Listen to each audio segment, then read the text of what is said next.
প্রিয় ভাইরা, আমরা একটু খেয়াল করি আপনাদের প্রিয় মানুষ, আপনাদের হৃদয় স্পন্দন এখন আপনাদের সামনে।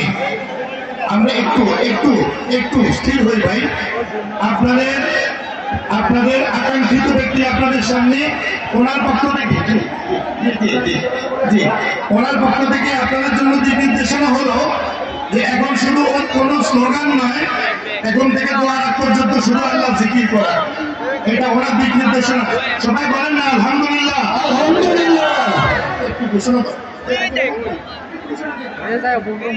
এখন আপনাদের সামনে বক্তব্য রাখবেন আমাদের প্রিয় মানুষ, আপনারা জানেন যিনি আপনাদের হৃদয় স্পন্দন, আপনাদের ভালোবাসার পাত্র, আপনাদের বহু প্রতীক্ষিত ব্যক্তি জনাব কায়কোবাদ সাহেবের স্নেহের ছোট ভাই আলহাজ কে.এম. মুজিবুল হক আপনাদের সামনে সংক্ষিপ্ত বক্তব্য রাখবেন।